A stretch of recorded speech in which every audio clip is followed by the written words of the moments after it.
Assalamualaikum warahmatullahi wabarakatuh. Alhamdulillahi rabbil alamin, wassalatu wassalamu ala asyrafil anbiya'i wal mursalin wa ala alihi wa sahbihi ajma'in. Rabbi yassir wa la tu'assir, rabbi tamim bil khair, rabbi shrah li sadri wa yassir li amri wahlul 'uqdatam min lisani yafqahu qawli. Qalu subhanaka la ilma lana illa ma 'allamtana innaka antal alimul hakim. Qala Allah Ta'ala fi kitabihil karim wa huwa asdaqul qailin. A'udzu billahi minasyaitonir rajim. Ya ayyuhalladzina amanu taqullaha haqqa tuqatih wa la tamutunna illa wa antum muslimun. Shadaqallahul azim. Hadirin jamaah sekalian yang saya hormati, saya muliakan, yang mudah-mudahan kita semuanya senantiasa dalam lindungan Allah Subhanahu wa taala. Hadirin jamaah sekalian, kalimat yang diucapkan kepada Imam Syafi'i dari gurunya Imam Maliki, yang sering kita kenal dengan sebutan Malik bin Anas. Ini karena Imam Malik itu adalah guru daripada Imam Syafi'i, dan Imam Syafi'i pun pernah belajar juga kepada Imam Hanafi. Adapun Imam Hambali adalah murid daripada Imam Syafi'i. Jadi kalau kita menyebut Imam Mujahid, yang empat ini, yang ijtihadnya mutlak, bisa berijtihad dengan sendirinya, yaitu empat imam madhab, itu Imam Maliki, Imam Hanafi, Imam Syafi'i, dan Imam Hambali. Seringkali Imam Syafi'i itu berdiskusi kepada gurunya Imam Malik, Malik bin Anas. Jangan dibalik tuh, kalau Anas bin Malik sahabat Nabi, kalau Malik bin Anas adalah mujtahid mutlak, yang bisa berijtihad dengan sendirinya karena keluasan ilmunya. Ini jadi pelajaran buat kita. Kalau ketemu dengan orang soleh, ketemu dengan orang alim, mintalah nasihat walaupun sedikit. Nah, ini Imam Syafi'i kalau ketemu gurunya Imam Maliki, senantiasa ada yang diminta dari Imam Syafi'i kepada gurunya. Nah, pernah satu ketika Imam Malik bin Anas, atau disebut sebagai Imam Maliki, nasihatin Imam Syafi'i. Nasihatnya cukup luar biasa, singkat sekali. Ya, Imam Maliki memanggil Imam Syafi'i itu dengan sebutan Muhammad. Ya Muhammad, karena memang nama asli daripada Imam Syafi'i adalah Muhammad bin Muhammad.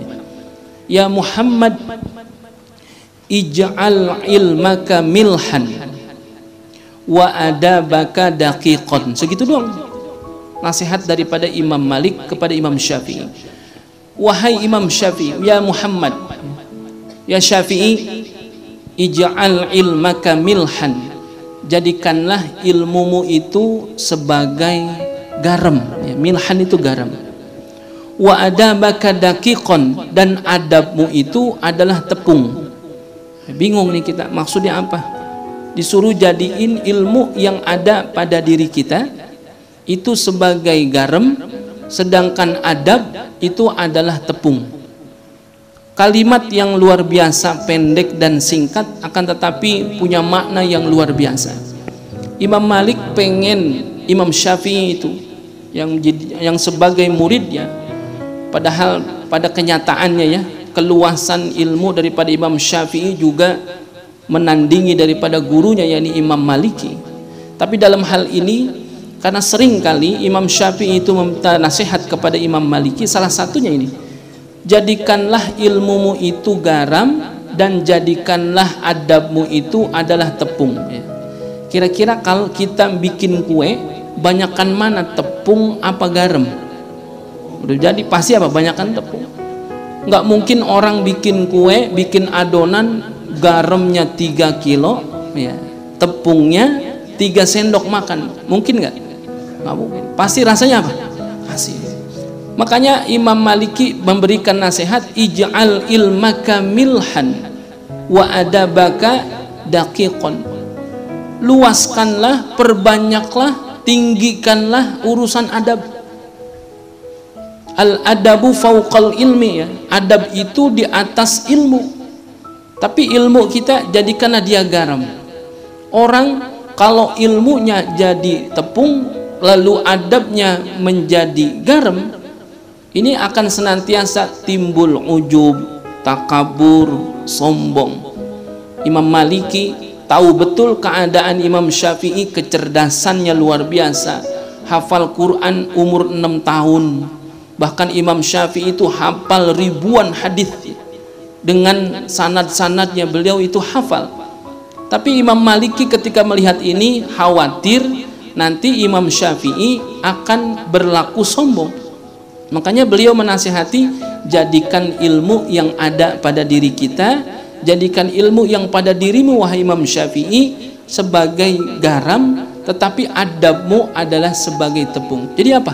Lebih banyak atau lebih luas urusan adab dibandingkan urusan ilmu. Jadi orang kalau ilmunya lebih sedikit, ya dianggap dia merasa ilmunya itu lebih sedikit, tapi adabnya yang diutamakan.